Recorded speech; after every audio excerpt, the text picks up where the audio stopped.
Bienvenue à toutes et à tous. Aujourd'hui, on va décortiquer un peu le dernier appel aux investisseurs de Take-Two Interactive. Oui, bonjour. Il y a pas mal de choses qui sont sorties sur leurs finances, mais surtout, je pense, sur ce qui nous attend, notamment avec GTA 6. C'est ça, l'objectif c'est vraiment d'essayer de comprendre ce que leurs annonces signifient pour eux et pour nous, les joueurs. Exactement. On va essayer de lire un peu entre les lignes. Et d'ailleurs, un truc qui frappe d'entrée, c'est GTA Online. Ah oui, hein, toujours aussi fort. Incroyable, non? Encore 5% de croissance ce trimestre. Pour un jeu qui a quoi, plus de 10 ans maintenant? C'est assez bluffant. C'est clair, on aurait pu penser qu'avec GTA 6 qui arrive, ça allait ralentir, mais visiblement non. Ça reste une base hyper solide pour eux. Absolument. C'est stratégique. Ça veut dire qu'ils ont, comment dire, une certaine sécurité financière. Ils sont pas forcément dos au mur pour sortir GTA 6 à tout prix, tu vois? Oui, ça leur laisse de la marge, et ça prouve aussi que la communauté est toujours là, bien engagée. Sans doute grâce aux mises à jour constantes, oui. Alors justement, en parlant de GTA 6, la fenêtre de sortie, elle a été un peu précisée. On parle maintenant de l'automne 2025. C'est ça, ce qui colle à leur année fiscale 2026.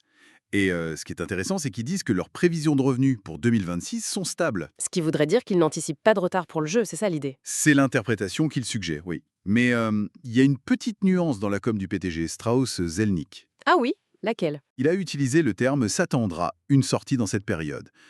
C'est c'est prudent.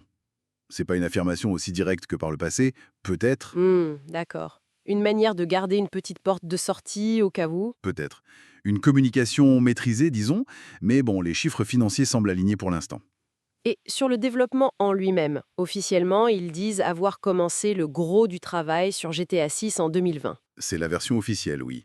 Mais bon, on entend des bruits de couloir, non confirmés bien sûr, qui parlaient déjà de repérage à Miami bien avant, genre 2018. Donc il y aurait eu une phase avant 2020. Probablement. La distinction classique, tu vois, entre la pré-production, le concept, l'écriture, tout ça, et la production à pleine échelle, qui, elle, aurait pu démarrer en 2020.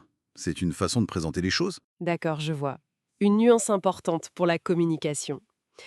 Bon, un mot rapide sur le marketing, mais là, pas de surprise. Ça marche fort. Ah oui, ça cartonne, hein.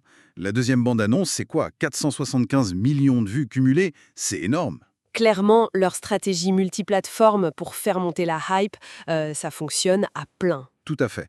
Mais il n'y avait pas que ça dans l'appel. Ils ont parlé d'autres choses. GTA+, par exemple. Ah oui, l'abonnement, qui avait fait grincer des dents au début, non? Oui, mais apparemment, ça trouve son public. Certains trouvent même que le rapport qualité-prix est correct finalement. Intéressant. Et puis il y a eu cette mention de 5M. Ça, c'était un peu plus inattendu. Oui, la plateforme de la communauté qu'ils ont rachetée, ils ont dit développement en cours. Alors que franchement, on pensait que c'était un peu laissé à l'abandon, non? Qu'est-ce que ça peut vouloir dire, ça? Ils préparent quelque chose? Mais c'est la question. Est-ce que c'est lié à l'avenir du modding sur GTA 6 ou juste une façon de garder une partie de la communauté active, ou peut-être même d'intégrer des trucs de 5e plus tard? Le fait qu'ils en parlent maintenant, c'est pas anodin, en tout cas. Non, ça suggère qu'ils y voient peut-être un rôle à jouer dans leur écosystème à long terme. C'est à suivre. Ça ouvre des possibilités, c'est sûr. Hmm. Et ça nous ramène aussi à un sujet un peu sensible. Ouais, le prix des jeux. Ah, le fameux débat. Zelnik a remis ça sur le tapis, oui. En gros, l'idée qu'un jeu exceptionnel, avec des centaines d'heures de jeu, ben, ça justifie un prix élevé. La justification par la valeur perçue, le coût horaire, tout ça. Exactement. Mais ça relance direct la spéculation. Est-ce que GTA 6 va passer la barre des 80 €, voire plus? C'est la tendance de l'industrie. Mais est-ce que les joueurs suivront? Même pour GTA. C'est pas garanti. Jamais garanti, même pour le jeu le plus attendu. Donc, si on récapitule, on a GTA Online qui continue de tout casser, une date pour GTA 6 qui se précise mais avec une prudence dessus, Hein. des questions sur quand le développement a vraiment commencé, ce clin d'œil à 5M et toujours cette épée de Damoclès du prix. C'est un bon résumé, ouais. C'est un paysage assez complexe qu'il dessine. Tout à fait. Alors, pour finir, peut-être une question pour réfléchir un peu. Vas-y. Si on met tout ça ensemble, la puissance de GTA Online, un GTA 6 potentiellement très cher, et ce retour possible de 5M, quelle stratégie globale ça dessine chez Tech2, tu crois? Bonne question. Comment ils vont faire cohabiter tout ça? Le jeu payant, le service online qui continue et cette plateforme communautaire. Comment tout ça va s'articuler pour nous garder accrochés et monétiser sur la durée?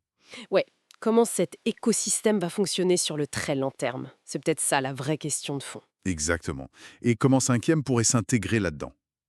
Intéressant, on verra bien.